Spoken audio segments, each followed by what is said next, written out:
great city. I live in Seattle in the summertime and pass by here all the time and read about it in the headlines in Seattle. Great city. You got a lot of celebrities live here in town. Most importantly, Steve Nash. Steve used to come down to Seattle from here, and he always talking about come, get on the ferry or whatever. But great city. We're glad to be here, and great facility. University of Victoria is great host for us. Great accommodations, 2 gyms, and it's big time. Maybe talk about today, just the workouts and how the overall intensity was. Typical first day, very intense. Probably we're picking up the mentality of moving the ball, passing the ball, which is what we're trying to get. But now we got to complete it. When the ball kicks out to 3-point shooters, you got to make that shot. And that's the challenge, is to continue to do that even on misses. Because those are our most efficient shots. But good first day, very competitive, guys getting after it, diving on the floor. When you have your best player in Lowry diving on the floor for loose balls, giving himself up, you got something good. You looking forward to showing off your preseason product to these people on Thursday? It's going to be exciting. I think it's great for this area, for this part of the country. We're excited. And most of all, it gives us an opportunity to work on some game situations. Now that we have less exhibition games, it gives us an opportunity to work on some game situations, in-the-game situations, special situations that are very important for us. Whether he's starting, coming off the bench, or otherwise, how ready do you think Norm is for this next step in the evolution of his? Ready, Eric. I think this is what young guys have worked their butts off for the last couple of years at 905. And now with us in his role that he had with us last year, we always talked about you're not always pigeonholed in a role. Your value to this team at that time last year was what he did, but now his role is bigger. All of our young guys, DeLon Wright, it's time for him. Bruno going to get an opportunity. All the young guys have to be ready, Lucas, to step in and step up. And again, we're putting that onus on their back, and that's what they've worked. They probably the hardest working group we've had in the summertime since I've been here in Toronto. The amount of hours and the time they put in the gym. I'm going to guess you're not going to tell me, but I'll ask anyway. How much do you weigh into your decision as this week and preseason unfolds? The lack of veteran presence to the second unit if CJ were to start? Well, not a lot. I mean, it's just going to be a fit, chemistry. It has a little bit of input on it as far as experience is concerned, but not a lot. Right now, we got all the teams mixed up. There's no first unit, second unit, third unit, and we're just going to see how that plays out. Dwane, you touched on it, but when it comes to three-point shooting, people always look at the shooters. How important is what the shooter does before the pass horizon? How important is the pass? Like those 2 elements.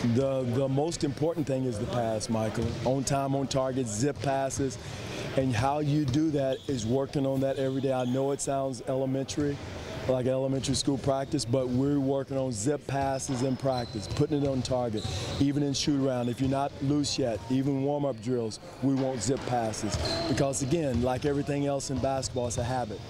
And sometimes habits are boring to work on, but again, that's what the game is about. I have a saying, the passer makes the shooter. If you give a bull crap pass down at his ankles, there's no way he's going to be a good shooter. You put it in his shot pocket, now I'm talking to the shooter. And a guy like CJ, obviously he's going to be required to fill in like a lot of three-pointers left this team.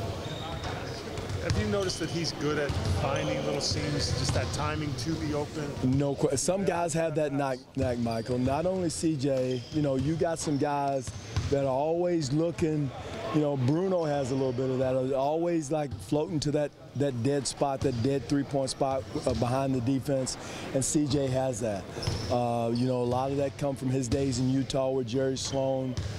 Coming off screens, getting set quickly, getting his feet set, hands ready quickly, floating to the opening, corner field in those situations. He does that naturally.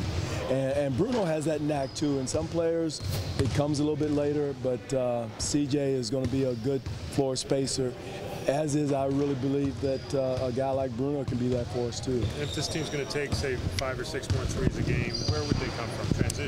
Transition, kickouts off offensive rebounding is another way we're going to look at that. Anytime we get a rebound, kick it out, look for a three. Having the discipline of getting to the corner threes in transition. If you can't get to the rim, we want to live with that, take that. And some nights it's going to be ugly. Some nights that's what we have to live with that, but we got to hopefully we take enough and make enough to make up for it. But that's going to be our philosophy, being disciplined to our shot spectrum and throughout, especially here early, and I thought we did a good job with that today. Last year in the Cleveland series, everybody sort of talked about maybe not taking the shots that were there as much as not creating the shots in the first place. CJ obviously takes a lot of covered threes. How important is it to have a guy who will fire away, so to speak? Well, it's not last year. I don't want to talk a lot about last year, but some of the passes, what we're talking about, we're down here, we took our teammates out of shots. And in playoff basketball, believe me, the defense is there half a count quicker. And if the pass is here, up here, out there, you're not going to get that shot off. And that may determine whether you take that shot or not. I laugh when people say, well, the offense is adequate. You know, we got plenty of looks. Our assists, matter of fact, were up in the playoffs. But again, it's a make or miss league. You know, we got to make sure we get those passes even when the pressure's on the passer at the end of the games, execute the passing. And at the end of the day, we got to have the confidence and the gumption to knock down those shots. Last question, please. Does this, you know, with the makeup of the Eastern Conference this year, at the departure of Paul George, Carmelo Anthony, does this feel like a year of opportunity for your guys, especially with having a good returning core? Well, again, I say this, you know, everybody puts down the East. I still think you got some hungry young teams. I look at a team like Miami, who came out of a terrible start. Everybody had written them off, and they came back in like gangbusters. Very talented young team. So you're going to have a lot of teams that are very hungry, competing for the top spot. So if anyone in the East has a mindset of they're coming in for a cakewalk, they're sadly mistaken. It's going to be a battle from top to finish, and you know, I know all the numbers and all that say the Stars are gone to the West, but there's some still very good players in the East. Then somebody's going to step forward. I don't know who it is. The Stars are going to come out, and the cream is going to rise to the top in the East.